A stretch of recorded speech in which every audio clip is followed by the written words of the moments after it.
mudah-mudahan awal tahun depan bisa bersama-sama. Pembebasan lahan dilakukan oleh pemerintah DKI Jakarta untuk pembuatan tanggulnya nanti oleh Kementerian PU. Maka dengan demikian sinergi kerjasama ini saya yakin akan membuat Sungai Ciliwung menjadi lebih baik, lebih bersih.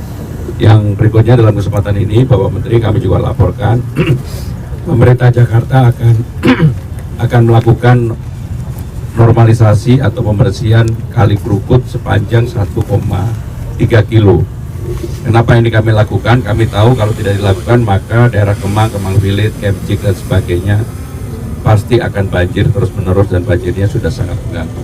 Dan untuk itu kami mohon izin dan sekaligus kami akan segera memulai dan beberapa tempat lainnya tetap seperti Sungai Pesanggerahan tetap kami rawat, kami keruk dan beberapa sungai lainnya terutama untuk menghadapi yang seperti tadi sampaikan oleh Pak Menteri sampai bulan Februari Jakarta siaga hal yang berkaitan dengan banjir. Demikian Pak Menteri, terima kasih. Wassalamualaikum warahmatullahi wabarakatuh. Pak Menteri izin terkait susur sungai ini, apakah yang akan dilakukan ataupun pemantauan yang dilakukan terkait normalisasi tadi? Apakah ada penghitungan bangunan yang kemudian memakai sepadan sungai dan sebagainya? Untuk Pak Gubernur, izin Pak Gubernur tadi menyebut melakukan normalisasi. Sekarang normalisasi itu sudah berapa persen dan mungkin adakah progres yang signifikan?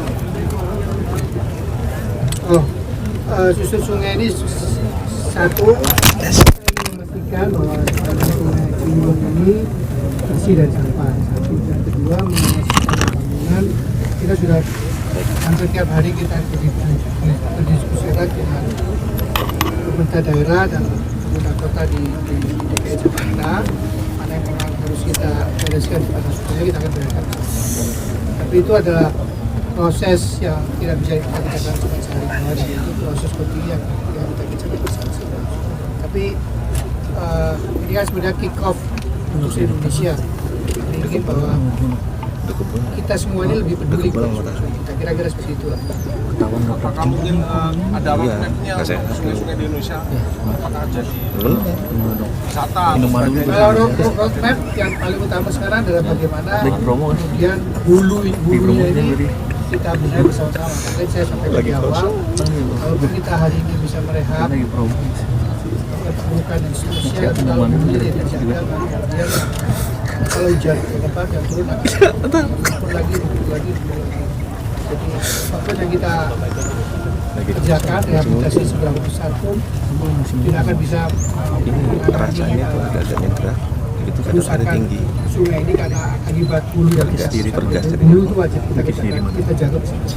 Jadi kita harus ngobrol bersama-sama dengan lembaga terkait bisa bersama.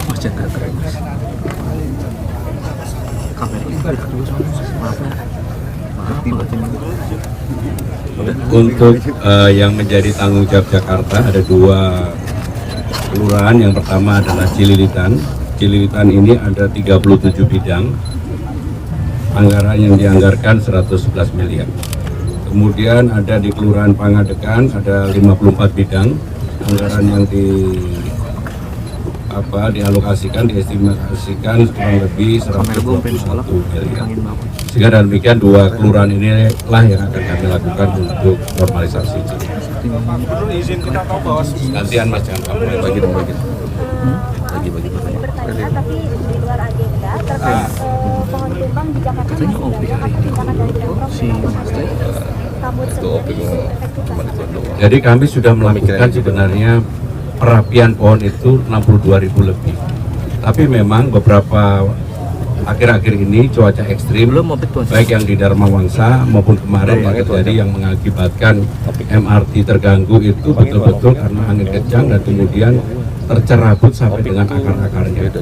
Dan lokasinya sebenarnya baik di Dharma Wangsa maupun di yang kemarin bukan di pinggir jalan, berbeda dengan yang di Pondok Indah. Maka dengan demikian saya tetap diinstruksikan kepada jajaran Dinas Pertamanan dan Hutan Kota untuk segera merapikan, memotong semua, termasuk di beberapa daerah yang memang kita harus lakukan dirapikan. Jadi sudah 62.000 lebih yang dipotong. Pak, Baik. nanti di bawahnya instruksi OPEC juga kok. Atau mau manggil lu bapak izin bapak. Ya kalau ada yang begitu segera kita tangani. Baik, terima kasih ya Pak. Pak Menteri, izin bertanya satu lagi Pak Menteri, terkait selama ini kan konsepnya sungai selalu menjadi toilet, selalu di belakang.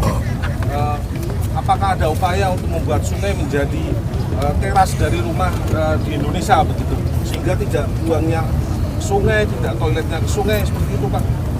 Ya, nah itu makanya kemudian perlu paling penting adalah sebetulnya edukasi dini kepada seluruh lapisan masyarakat bahwa hal seperti itu kalau tetap dikerjakan maka kemudian ujung-ujungnya sungai akan parah.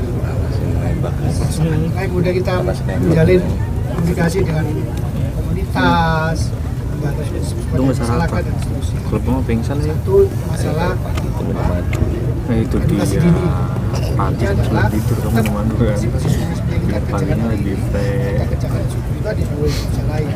Sehingga kemudian satu hal kita melakukan preventifnya, sampai edukasi guru-guru harus kita kerjakan, harus kita berikan. Oh yang kamera itu. Tidak bisa pemerintah terus ini Sedih baru.